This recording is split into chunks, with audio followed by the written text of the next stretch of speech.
Saudara Anda menyaksikan Kompas Bisnis bersama saya Putri Oktaviani. Pergantian era pemerintahan baru tinggal menghitung hari dan semakin dekat. Bukan hanya mewariskan kebijakan dan kemajuan infrastruktur lewat proyek strategis nasional, pemerintah Joko Widodo Ma'ruf Amin yang akan berakhir tugasnya pada Oktober mendatang juga meninggalkan rekor utang negara. Bahkan utang jatuh tempo tahun depan juga menjadi yang terbesar. Pemerintahan Prabowo Subianto dan Gibran Rakabuming Raka harus membayar dan siap dengan postur APBN transisi. Nah, saudara, inilah posisi utang negara selama era pemerintahan Presiden Joko Widodo di awal menjabat atau di tahun 2014. Nah, ini total utang saat itu masih di 2.609 triliun rupiah dan terhadap PDB ini rasionya 24,75%. 5 tahun berjalan. Nah, ini 2019 atau tepatnya di sini ya, nilai utang ini naik hampir 100%, yaitu 4.778 triliun rupiah dengan rasio terhadap PDB yakni 29,8%. Kalau dilihat dari 2014 sampai 2019 ini naiknya agak-agak tipis-tipis ya nih, dari 24,75 ke 26,84, 26,99, 29,22 sampai di 29,98 dan 29,80. Tapi kita lihat ya, ini dari 2019 ke 2020 lonjak ya, dari utangnya ini dari 4.778,60 triliun jadi 6.074,56 triliun dengan rasio terhadap PDB-nya adalah 38,68. Nah, di April 2024 jangan kaget, utang pemerintah era Jokowi ini melambung sampai 8.338,4 triliun rupiah atau melonjak 216% dari posisi pertama yang tadi saat menjabat, yaitu di tahun 2014. Selama 10 tahun terakhir, utang pemerintah ini bertambah 5.644 triliun rupiah. Sebagai catatan, di ujung masa jabatannya, meski utang masih terus naik, Jokowi mulai lebih berhati-hati dalam mengelola utang pasca pandemi. Hal itu terlihat dari penarikan utang baru pada tahun 2023 yang dipangkas dari target pembiayaan utang 696,3 triliun dalam APBN 2023 menjadi hanya 407 triliun per akhir 2023. Apakah pemerintah ini memang mulai berhati-hati dan menyadari utang selama ini terlalu ngebut? Nanti Kompas Bisnis tanya ke ekonom.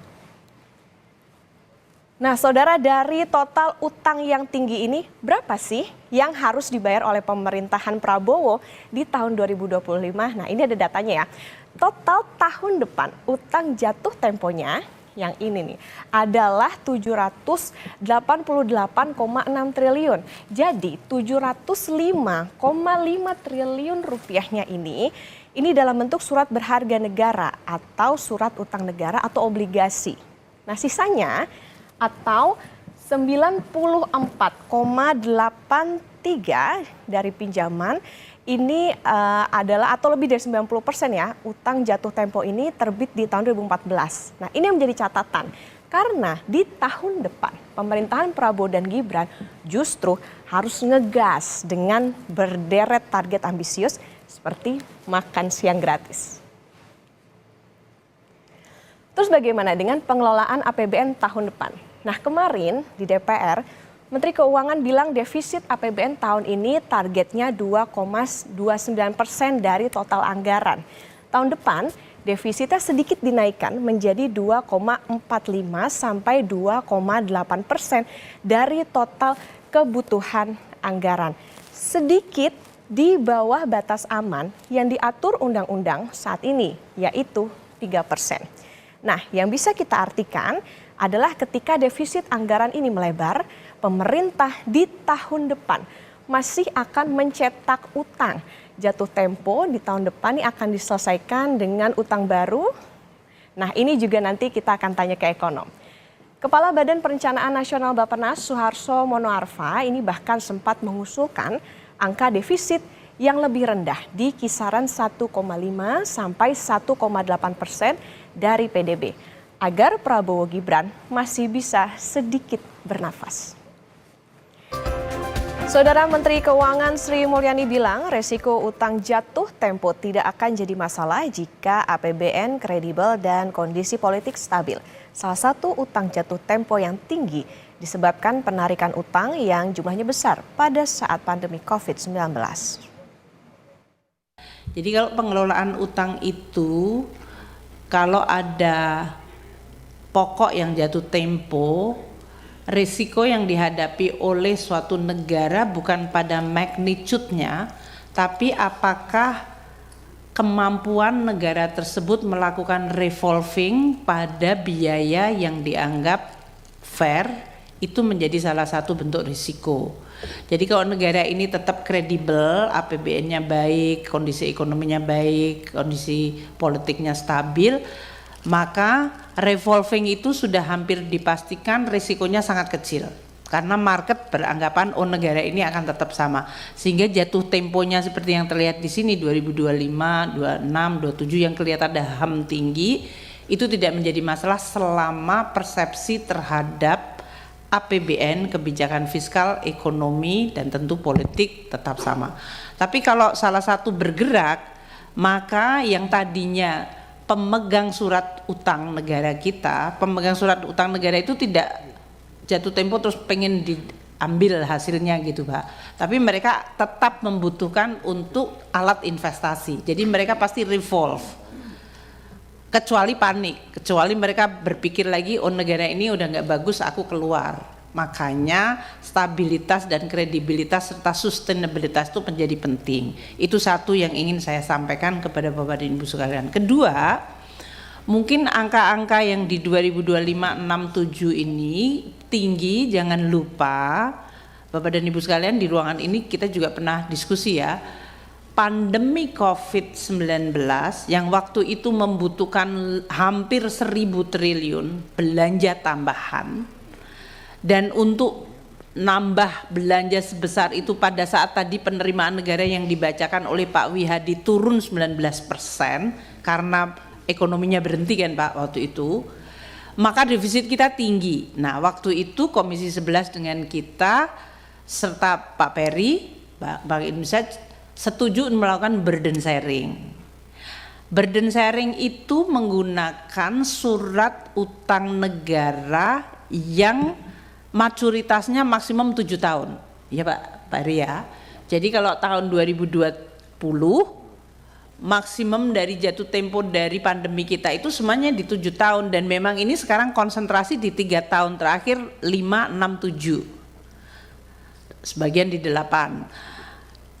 Nah inilah yang kemudian mungkin menimbulkan persepsi kok banyak sekali utang numpuk, karena itu adalah biaya pandemi yang kita mayoritas kita isu surat utangnya berdasarkan agreement waktu itu Komisi 11 kita dengan Bank Indonesia untuk melakukan burden sharing agar neraca BI-nya tetap baik, fiskalnya tetap kredibel, politik juga acceptable. Kita akhirnya menyetujui, menyepakati instrumen tersebut. Saudara, tahun depan pemerintahan Joko Widodo menetapkan defisit APBN di kisaran 2,45 hingga 2,82% dari PDB. Di saat yang bersamaan ada utang negara senilai 788,6 triliun yang jatuh tempo. Rekor pula. Nah, sehatkah ekonomi Indonesia? Kompas Bisnis sudah bersama Bima Yudhistira, Direktur Eksekutif Center of Economic and Law Studies atau CELIO. Selamat pagi Mas Bima. Selamat pagi. Mas Bima, ini kan utang terus naik, bahkan cetak rekor ya. Tetapi tahun 2023 ini penarikan utang mulai hati-hati, indikatornya itu dipangkas dari target. Nah, apakah pada akhirnya pemerintah sadar harus berhati-hati atau seperti apa Mas Bima? Ya, justru yang menarik dari keterangan Ibu Menteri Keuangan tadi adalah karena pada waktu pandemi terjadi penarikan utang, terutama dalam rangka stabilitas keuangan, maka ini jadi pelajaran adalah jatuh temponya kan banyak menumpuk di 2025 dan ke depannya. Oleh karena itu harusnya kerangka kebijakan ekonomi maupun APBN-nya dibuat lebih hati-hati. Tapi ini ternyata tidak tercermin dari program-program pemerintah. Misalnya salah satunya adalah mendorong ibu kota negara tetap dengan belanja negara yang lebih dominan dibandingkan investasi swasta. Belum kemudian penjaminan yang angkanya meningkat untuk BUMN di bidang infrastruktur. Ada program-program yang harus disinkronkan, jadi legacy ataupun warisan proyek dari Pak Jokowi harus selesai, sementara ada program ke depan pemerintahan yang baru, makan siang atau sarapan pagi bergizi, ada hilirisasi juga mau dilanjutkan, ada food estate misalnya. Nah ini semuanya jadi nggak sinkron satu sama lain. Jadi kita melihat tekanan utang ini akan semakin berat, semakin meningkat, karena bayangkan di 2024 saja, itu ada 1.100 triliun lebih beban bunga utang dan utangnya.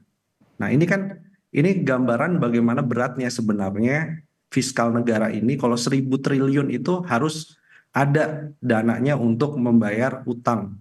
Kemudian juga untuk membayar bunganya. Nah tahun depan utang jatuh temponya 800 triliun lebih. Jadi ini artinya apa?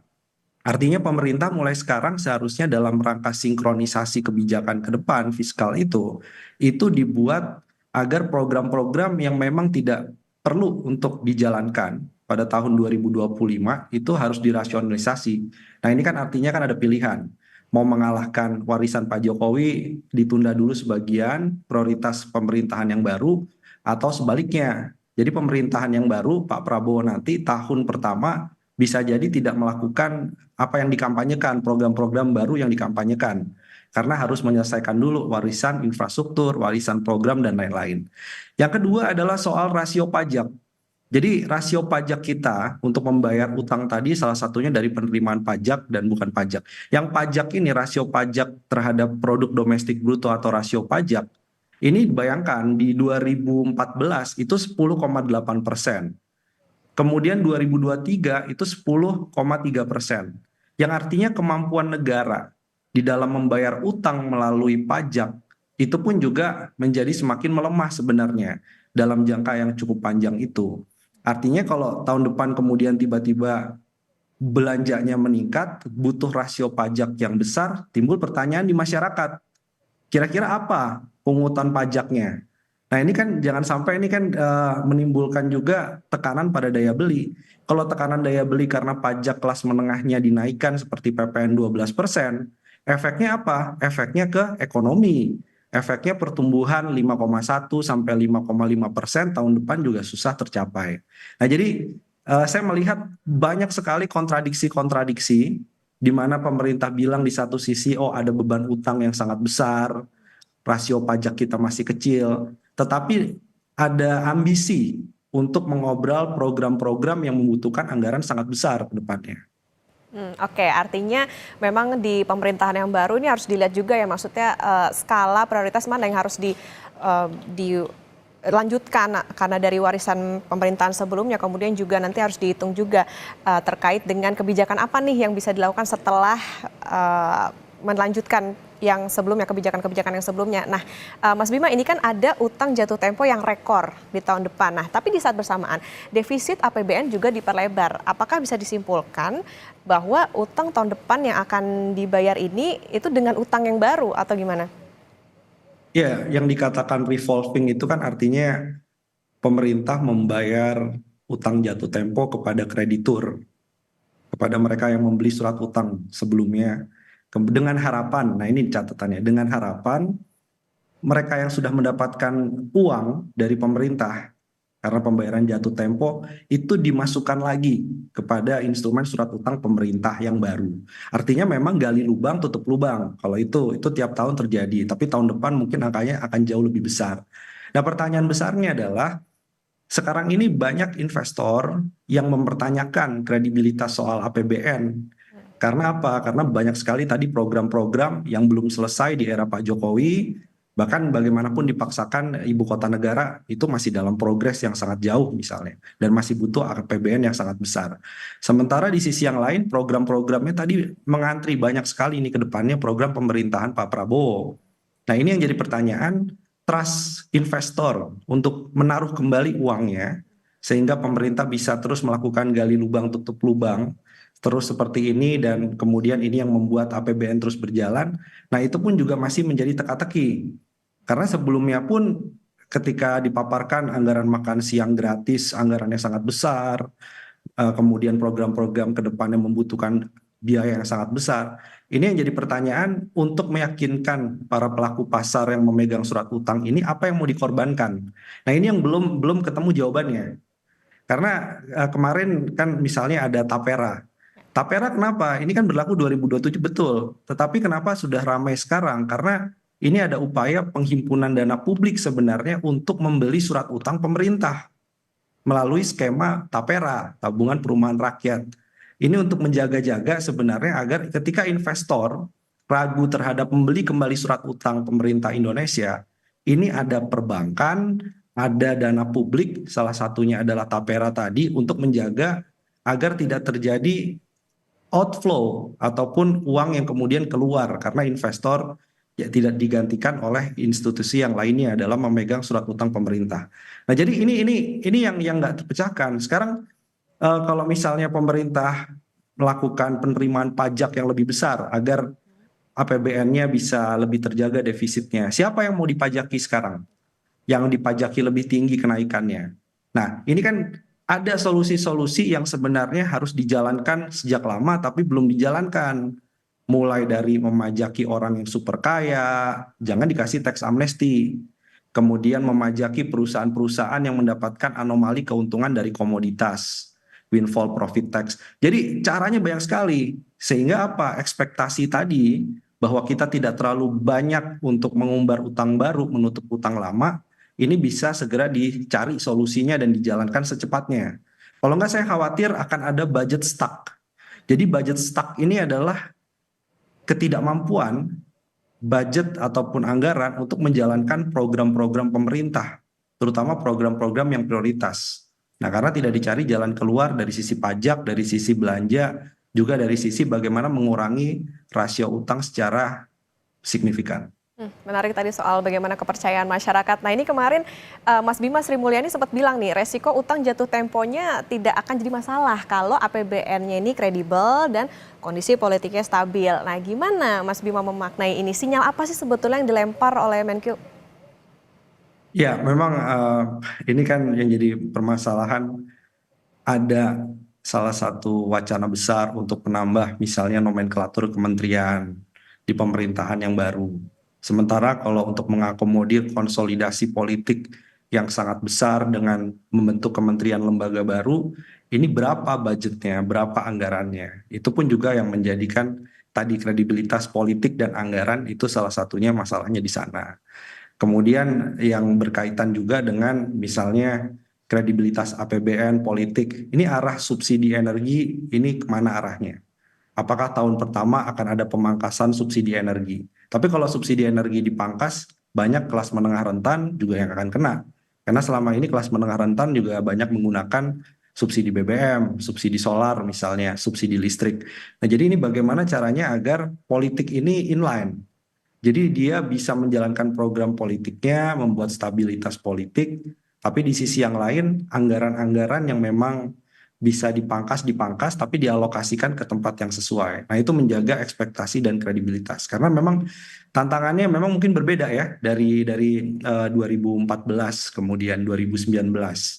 Jadi era Pak Prabowo ini adalah era untuk tahun pertama mengkonsolidasikan agar jangan banyak yang minta jatah menjadi menteri ataupun kepala lembaga sehingga birokrasi bebannya terlalu berat. Itu satu. Yang kedua adalah bagaimana menjaga agar proyek-proyek yang kemudian kemarin di era Pak Jokowi itu bisa diteruskan, tapi dengan rasionalisasi dan tetap menjaga ekspektasi bahwa tidak boleh ada proyek yang mangkrak. Ini tantangan yang besar. Ketiga, di era Pak Prabowo ini akan menghadapi tidak ada bonanza komoditas. Itu yang kita lihat juga dari dokumen kerangka ekonomi makro APBN 2025. Jadi batu bara, sawit, kemudian karet, dan banyak komoditas-komoditas yang menjadi unggulan ekspor, ini harganya lesu. Minyak, gas alam harganya lesu.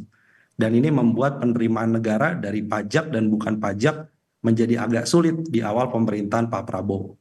Nah ini tantangannya untuk ke depan jauh lebih berat daripada Pak Jokowi 2014 dan 2019. Artinya menjalankan kebijakan juga harus realistis ya sama anggarannya. Nah berarti Mas Bima, apakah di pemerintahan Pak Prabowo sama Mas Gibran ini perlu ada refocusing anggaran? Mana yang lebih penting? Potong subsidi atau potong anggaran kementerian?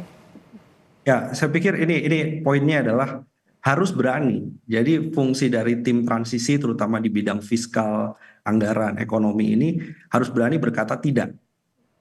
Jadi ini fungsi dari Bu Sri Mulyani juga sebenarnya dan kabinet yang ada sekarang untuk berkata bahwa ini tidak bisa dijalankan. Ini yang harus kemudian menjadi prioritas. Itu yang kemudian harus jadi rem sehingga di tahun pertama rasionalisasi kebijakan programnya memuaskan publik, memuaskan dulu yang memilih misalnya Pak Prabowo, tapi juga di satu sisi dari sisi anggaran lebih kredibel. Karena kalau tidak, ini saya lihat situasi eksternal, global, kurs rupiah, ya, ekspektasi inflasi, minat investasi untuk masuk, ini akan menjadi batasan-batasan yang akan menghambat jalannya pemerintahan yang baru kalau tidak hati-hati. Jadi itu fungsinya untuk melakukan refocusing, kemudian rasionalisasi dan berani berkata tidak. Bahwa ada program yang lebih penting Pak, ini ditunda dulu untuk tahun kedua dan tahun ketiga. Ini yang perlu ada yang rem, kalau tidak ya defisit kita nanti akan diutak-atik, wacananya muncul, perlu nggak Undang-Undang Keuangan Negara 2003 itu kemudian diperlebar batas defisit anggarannya. Jadi nanti pembahasannya khawatir ke arah sana. Dan itu ternyata juga kurang begitu bagus bagi rating surat utang kita dan kemampuan menyerap dana publik untuk pembiayaan pembangunan. Oke, refocusing, berani berkata tidak, kemudian juga bisa rasional. Nah singkat saja Mas Bima, ini mitigasi apa sih jadinya yang perlu dilakukan? Soalnya kan ada program makan siang bergizi gratis, tapi utang juga jatuh temponya rekor. Perlu nggak sih menyiapkan instrumen darurat misalnya saat pandemi ada burden sharing atau gimana nih nanti? Saya pikir harus ada skema debt swap atau pertukaran utang jatuh tempo itu dengan program. Jadi timnya Pak Prabowo itu disarankan membuka ruang dialog bagi para kreditur untuk menukar program sarapan bergizi gratis ataupun makan siang gratis, susu gratis karena ada kaitannya dengan penurunan stunting dan penurunan angka kemiskinan misalnya. Itu bisa bicara dengan kreditur untuk mengurangi pokok utangnya. Dan itu pernah dilakukan Indonesia misalnya di tsunami Aceh ya dengan beberapa kreditur, kemudian untuk mengkonservasi hutan juga bisa dilakukan pengurangan pokok utang. Jadi alih-alih kita membayar utang jatuh tempo yang nilainya sangat besar tadi, sebagian bisa dikurangi pokok atau bunganya dengan program-programnya Pak Prabowo. Itu harus ada kreativitas untuk melakukan itu ya. Itu saya kira salah satu jalan keluarnya. Dan kalau pajak sekali lagi jangan pajak kelas menengah tapi pajaki mereka yang selama ini mendapatkan berbagai fasilitas tapi belum patuh pembayaran pajaknya. Itu yang harus dikejar. Oke, pada intinya adalah harus dilihat nanti gimana berjalannya pemerintahan Pak Prabowo setelah Presiden Jokowi, soal gimana nanti skala prioritasnya untuk kebijakan, kemudian juga tadi yang paling menarik adalah soal harus berani berkata tidak begitu untuk kebijakan-kebijakan yang mungkin bisa boros buat anggaran. Terima kasih Mas Bima Yudhistira, Direktur Eksekutif Center of Economic and Law Studies atau CELAS. Sehat selalu Mas Bima. Terima kasih.